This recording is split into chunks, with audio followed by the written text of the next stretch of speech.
जी वेस welcome back the healthy morning. हमारी discussion break में कहीं और चली गई थी। अच्छा जी, let's come back to brain tumour के कॉजेज। और डॉक्टर साहब हमें एक रिसर्च पे बता रहे थे कि मोबाइल फ़ोन किस तरह अफेक्ट कर रहे हैं। ठीक है, तो एक्चुअली ब्रेक में डॉक्टर बारी से भी बात हो रही थी और हमारा यही हमें पता है कि इस वक्त वर्ल्ड हेल्थ ऑर्गेनाइजेशन WHO की जो गाइडलाइंस हैं वो ये है कि एक तो 15 साल से कम उम्र के बच्चों को मोबाइल फ़ोन्स ना दें, गाइडलाइंस हैं।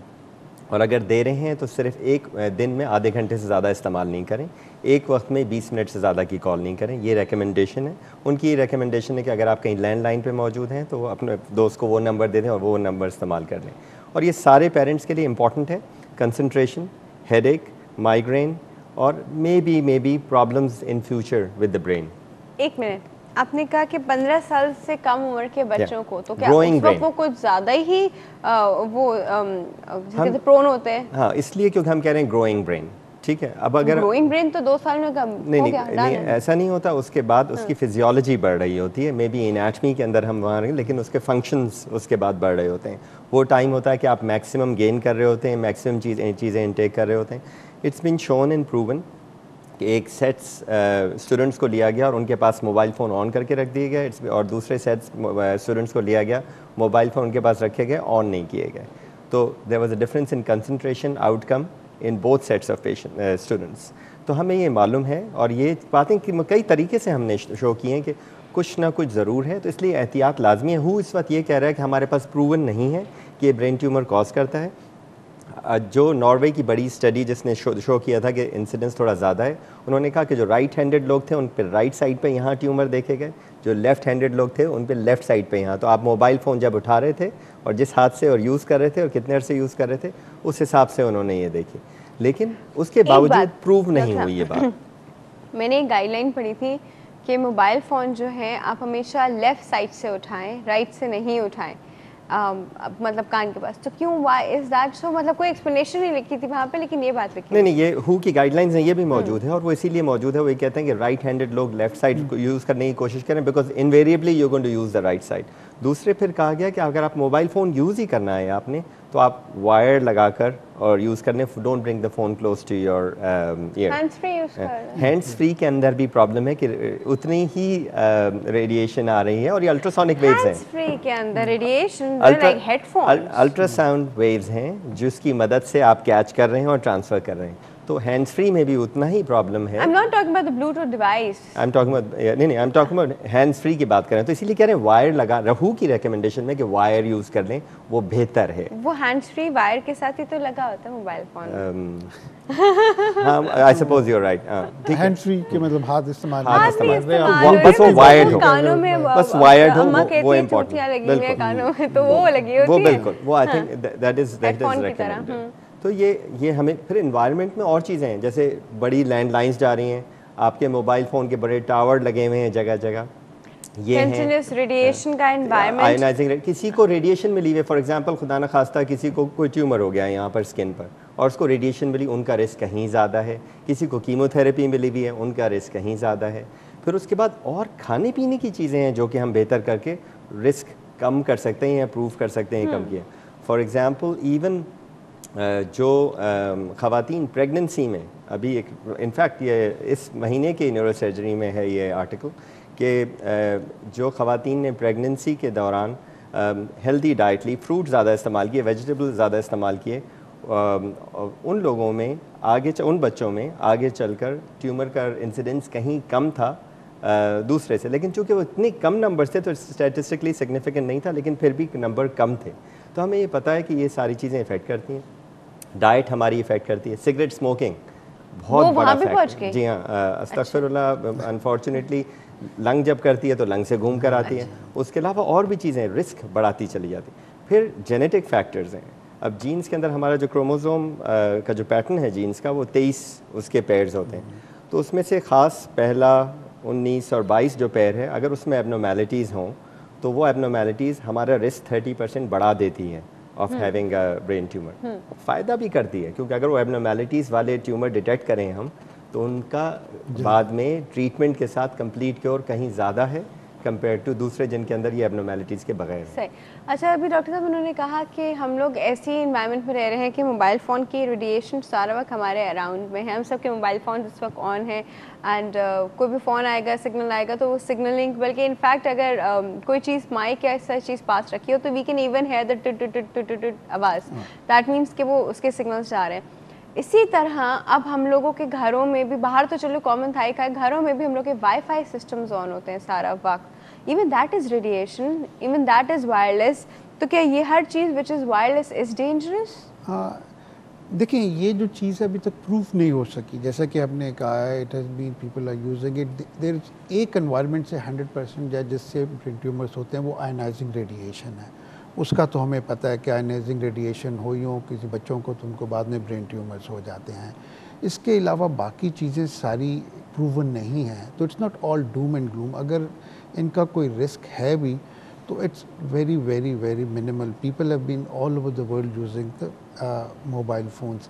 लेकिन अच्छी बात जो सलमान ने कही है वो जो कि सारी दुनिया कहती है कि एहतियात बेहतर है।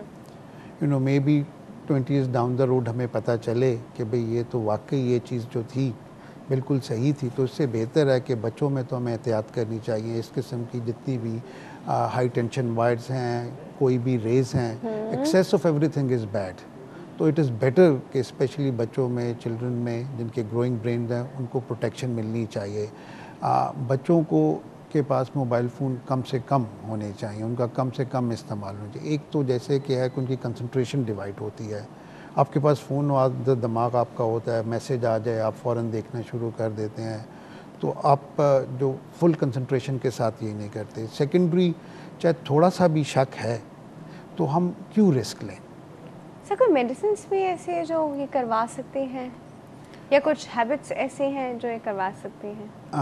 ब्रेन ट्यूमर्स हैबिट की वजह से तो डायरेक्टली मेरा नहीं ख्याल। Apart from smoking, I think smoking को छोड़ के देखिए वो सन बेदिंग है, सेकंड एक्सेसिव सन बेदिंग है तो, और लेकिन हम लोगों को ये रिस्क कम है बिकॉज हमारे हम तो थोड़ी डार्क बॉर्न स्किन टैन है भाई, ये हमारे लिए तो नहीं है। तो लेकिन गोरों के लिए ये रिस्क है बिल्कुल डेफिनेटली, और उसकी वजह से चूंकि मेलानिन फॉर्मिंग ट्यूमर्स बनते हैं तो वो ब्रेन में भी जाते हैं तो रिस्क हो जाता है। बेसिकली वो प्राइमरी ब्रेन ट्यूमर की हम बात कर रहे हैं, तो प्राइमरी ब्रेन ट्यूमर नहीं, ये सारे metastatic brain tumour. Metastatic brain tumours जो हैं कहीं और से वो आए हुए, किसी जगह से लंग का ट्यूमर है वो ब्रेन में जा सकता है, ब्रेस्ट का ट्यूमर है वो ब्रेन में जा सकता है, ब्लैडर का ट्यूमर है वो ब्रेन में जा सकता है, किडनी के ट्यूमर जो है ब्रेन, तो उनकी जो इन्वायरमेंटल रिस्क फैक्टर्स तो इस्टेब्लिश्ड हैं। स्मोकिंग का कैंसर के साथ ताल्लुक़ है, अब तो हर सिगरेट की डबिया पे लिखा जाता है, हर जगह लिखा जा रहा है, फिर भी खरीद के पी रहे नहीं, होते अब हैं। तस्वीरें भी बनानी शुरू कर दी हैं, वो तस्वीरें देख डब्बा के, खुला पता नहीं के अंदर क्या है, तस्वीरें देख के इंसान डर जाता है। मेरा ख्याल है काफ़ी इससे फ़र्क पड़ा है, और स्पेशली इनके ऊपर टैक्स भी बढ़ने शुरू हो गए हैं जिसकी वजह से ये चीज़ कॉस्टली होती जा रही है। उससे भी एक किस्म की, वेस्ट में तो बहुत महंगा हो गया ये, हाँ, और तो हम लोग को जिसकी वैसे वजह यही से करना चाहिए। एक 1000 रुपए की एक सिगरेट बेचें, फिर देखिए कौन पीता है।